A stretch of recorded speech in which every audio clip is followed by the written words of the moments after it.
Enti se saa no amoti ase de a enen Jew for and say Judaism omo asum ne friend Judaism yes omo butamud no kra chen twera kronkron enam se enu ni opinions a omo mpanimfo no atimi di akyerɛkyerɛ nema bu di ama wo mu nti omo fi se no ene enkure okay anso wa Roman fo enso ebaaye no omo so bɛyɛ se omo gye esum Christianity aginamu me the book way by The Rise of Western Civilization okay na nipa miensa bi ena twiro saa ngoma no J.U. Cruikshank A.S. Merritt ena J.M. Porter ina na chi nyina apucha cha ya meto no 5 CDs na me na mon grand street so sacro 1993 that we toss a book 27 years 1993 so 27 years and 27 years and nanka 500 CDs na okay page 274 near Canfield the development of church dogma okay me free have nana baby I'm church okay free have so what can you do okay Matthias was say having gained official acceptance Christianity was in a much stronger position to root out any heretical beliefs and to heretical beliefs yes. Which say beliefs are any the mama no bo ebra yes and no say yeah and then say yeah the amount no any no kre senia Pharisee for Israel for okay. Also having gained official acceptance, Christianity was in a much stronger position to root out any heretical beliefs and to set up acceptable church doctrines. The Christian church in its early days found that many of its converts brought with them beliefs that they not only found difficult to forget, but that they also attempted to incorporate into Christian doctrine. Although the church had the teachings of Christ and the writings of the apostles to guide it in its decisions as to which were acceptable beliefs and which were not, there were many problems that could not be solved by references to the scriptures exclusively. Gradually, the practice grew up of calling a meeting or council of the most holy and respected men of the church, the bishops, to decide what was to be accepted and what rejected. But Bible no nie problems bebre wo ho no Bible no nko antimi solve. Yes. Enti no ese etimi ko tena se ne esi agina. Na se esi agina de a ho ne yebetimi a kire de Kristofo munyini ene de ensese bu. Yes. Ewie no omokoye meeting. The honor tradition ebem we are weak. Okay. Catholics and the Bible. Awake no way the baby kakra bi na mama. 1986. Wow. Tradition put above the Bible. Okay. Jew for no Pharisee for no say oral tradition. Yes. Talmud no above the Bible. The Bible, yes. Tradition, about Christianity above the Bible. Yes, I. Well, said the Bible is not therefore required reading for Catholics. And even if they do read it, it must take second place behind tradition. The Catholic Church claims that the early Christians depend on oral tradition before receiving the written word, and that accordingly scripture must be understood in the light of tradition as preserved by the church. The oral tradition must be understood in the light of tradition as preserved by the church. And the way Nyamina Mary can say doctrines have a formulated years Christian beliefs, you know. And then the more hey, if you more examine seriously. Nyamina Mary decide their mama. If it's a man more. And now ye GDA ni say, ye GDA ni say, ye GDA ni say. If you even buy, if you Roman for one buy there, almost see they respect tradition more than they respect the Bible. Yes. If the answer now written laws, no, there has to be some traditions as o timi hu na de beka am na meka enti bia enipa akwa kopie se me ye Christian me ye Jew no bibia mo hwe bia no it has been determined by oral tradition. Yes. Anyamra no a ya tworo se we need this we the tradition bia ba be di kan na ye de asakra bu enti akoba se no a Pharisee we atake control wo ma kata niema so ye niema sania obi ntimi rebel against the Roman Empire ene ne ke kan ho wo ma legends ni wo mu bibia e wo ho no ansa na Yeshua beba no de na wo ho kase ni se na wo ma Israel for they were in a confusing lifestyle bi wo mu ntimi hu wo mu so wo mu ye Israel for so wo mu ye Greek for so ama be ye Roman fo adentia emfiti ase no ye ma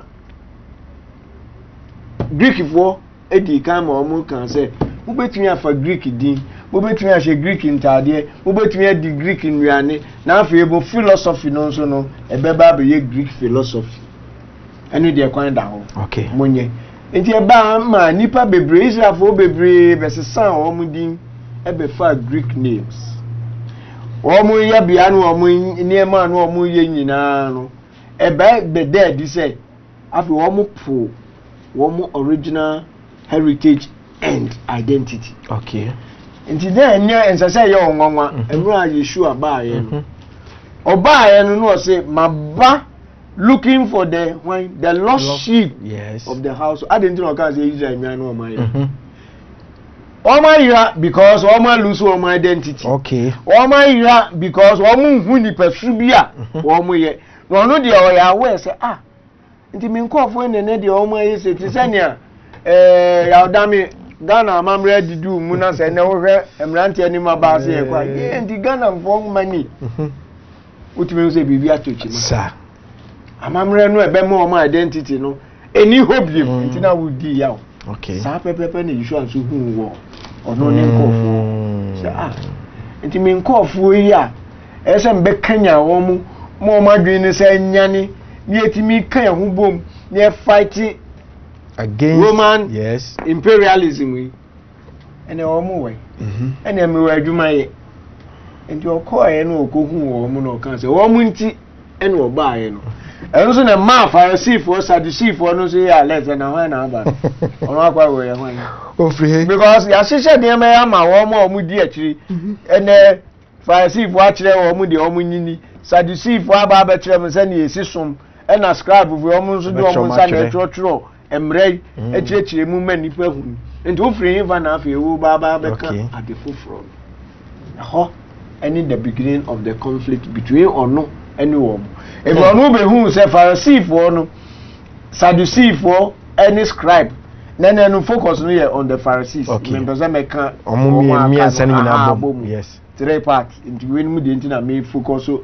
na attention of I say ayi ya setrem no obi ado to here so ya Pharisee ni pa sasa na tie enso ni antiase yes because no of you say Pharisee ni no ni Yesu ono omu di achinyi nti no sabre no anu bi na no omu kan ba no omu nim se Roman for na appoint omu say aduma e pese mu ye ni mu make sure say oba ade no kure no it never gets to the people yes mu make sure say mu na mu be control nipa no mu be make a periodic report about the mood of the people mu no omu neti na you say before you should be nya na be chance you say na be di kan ma e kan yes yam pani ni ehu abi before yen na bibia si yesre so ba hwe de bai ofe ya tu ni mago unua bibidi ya manu post enu ne hia no enti ekwan bia me fa so a me control yes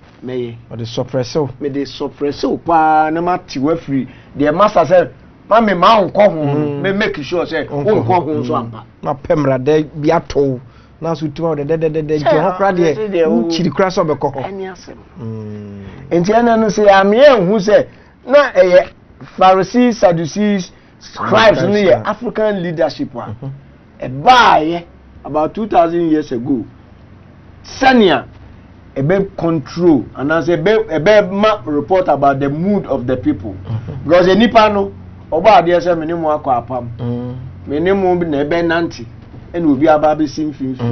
Asodi nti ye nyanufo. And ono so ba wa ba point ni munua be before. Yes. Control your people for us. Control the people. Shawomo enti Yeshua ba ye no. Ba be hu say na eniema eko. Enti obeka bibi about the law. I've not come to change the law. Yes. Matthew 5:17. Can you refresh your mind? Matthew nsempa etira eye enum nyi mu a eye edu anson yentie Awurade asem. Chabo mahan enede chokoyo yokoyo ofasa tense. Oh sir, antre ase afi na pese enkam. Chokoyo yokoyo. Just enede besi. Oh, Matthew chapter 5 so here we go shift to Kromo 5:17. 5:17. Machino ha. Yesu enu ma 70 o ma de Yesu enu ma 70 o ma de kokko ni bi na atre. So don atifia asem no, o say to fulfill the law and the prophets. Verse 17. Think not that I am come to destroy the law or the prophets. I am not come to destroy, but to fulfill. If you say, Oba no, emra ni nyina ya neutralize no. Fancy if we have system bibia, and the Oba no, na say unso be start wasem kan. Eso oma unkofo ni nya some kind of self-esteem. Yes. Uma omo hu ebe hwahwa omo say enukure bi nie. Say ya to ehun agu. Nti enen we need our self-esteem. Empede mu ni ehun se enso ehun hia. Sir. Na se be mi abasa ti se abranti ebe sanim. Ebizo onu no obeka ya na wo no Yeshua awo no. Ni din nu kwa Yeshua no ase ni say he shall save. Okay. And the emra Joseph can say ne yira be kan say obe wo ba no anti ase nti oko ja no kuko emu no. See there be akwa na adwuma no say ono ba be ma ni kromfo enkwagye. Okay. Na say kwa me krom agi independence ama Ghana no. Nti Yeshua onim say he has been sent with a purpose. Okay. The SM babe ni na mom de ma babe hu no eso. Yanzo anu nkire say eso twem. Okay. Me no mo de better attach. Nti o kan sa de we no. Enye mra no per se na na ye ni problem. Na mom de o man ye mra no. O man ye amaye of no effect.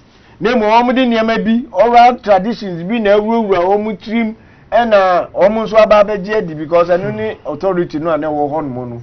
Enu nti no e ma o starting say o keke kan sa na e ma we say.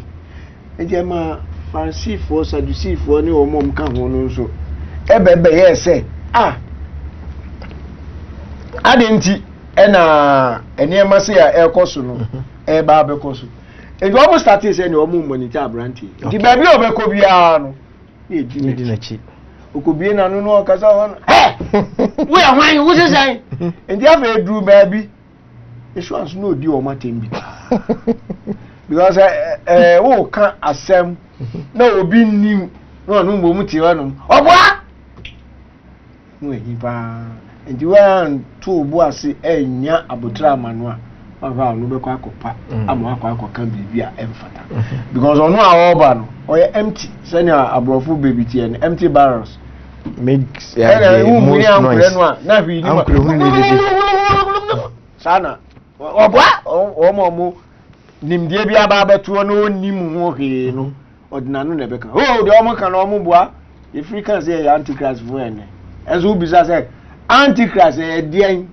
o court ni na ede oni hu ba what is enkofo 20 also say how can say oni obi ti wonu na kan so we Pharisee ni o can be because now we nim adwuma Pharisee for na ba ba be na ni say Pharisee e bi mu come refer to abaifo so we are say ni o city Pharisee for na ba o we are say ni o city ase e bi so refer to akonkonsafo sa enti ni ba bia Yeshua ko ye bia ofiri ni nkyerɛkyerɛ ase no ba bia ko ye bia nkofo ama akwan ama ameda omo ne ntem because they were at his heels. Okay. At the end of person kyerɛ no hey wo ye hwan wo ene blaspheme ni blaspheme bibi obeka bia no ne ama no a twist ne asa de aba abɛbɔ no na kyerɛ sɛ ono omo de tintam ɛna ohu ye no kan sɛ ah and the monk of we no can say ye vipers, ye hypocrites. Okay. Okay, can say because they now almost see air any senior almost done niema to force things over no. Not me who say Debbie. And yeah, Nikwanso and no. And Jacoba say John 11. Yeah, we have in that kind of scripture we any kind near the sea baby. John chapter 11, verse number 47 to 48. Where the young kind of say, John chapter 11 verses 47, 48. 47, 48. Then gathered the chief priests and the Pharisees a council and said, what do we, for this man doeth many miracles? If we let him thus alone, all men will believe on him, and the Romans shall come and take away both our place and nation. 49. 47, 48. Okay. 48. Enti, the Atiani say, Yeshua and so ampaba. Ono amotintam. Ene, no adwuma na yeye. The yeye can obi no text messages, phone call, omo buana. Pabo, because on there go 10 miles, I know be pa. E be wiase no. Wo be wire to form. Sir. Because in him the air can. And the air can be also no. Ye the evidence ba, ye kwa abako semu. Ye ba be hwe the ACC, ye kan nyina bom. Na fe ya twama o say, ye say eboa no. Wo so fa de owo. E fabra. Enti sa pepepe na Yeshua. O yes a nipakuo we no leadership ni. Because omo hu say bebrebe a o ma ye nyina echi no enukura bi get it to the people enti no omo faili enti no ono aka say ya hwe ya bia obi nkofo ani ya hwe ya roman fo no post no de am de amaye no kwa ba ba ji yes ba a na fe de be ne ye ka de ho na o me say ne ye nkoso ne ntimi ntini free ho no yetimi tini free ho no mo de a ye ho beto yin ebenye ye post no a ya bre ansa ne yinya no na emom no etimi so ati nipa na free ogba ade because I know they say ye man roman for no to be able to gain their respect anyone no near man. Engineer Koba say Pharisee for no no hu omu so omu Timosi akonyem. Okay. Woman na ti on omu determine the ekoso no the eba the man omu pese nipa etifri omu ho a omu ankasa no omu nimpa sa nyema ye kan de ye kura ye nyini atumo de abunyini ozo na eti akonwa nu de edim de esi edim de ekoso engineer ni nwanwa ye na ya ban wo so ni nwanwa ye ni say ye come Matthew 23 1 to 3 so a emra Yeshua Pharisee fo ya di animu ma ye kodo ano edini ko Pilate animu no e ho na ba Matthew chapter 23 1 to 3 verse number 1 to 3. Then spake Jesus to the multitude and to his disciples, saying, the scribes and the Pharisees sit in Moses' seat. Wow. All therefore whatsoever they bid you observe, that observe and do. But do not ye after their works, for they say and do not. For they bind heavy burdens and grievous to be borne, and lay them on men's shoulders, but they themselves will not move them with one of their fingers. Wow. But all their works they do for to be seen of men. They make broad their what?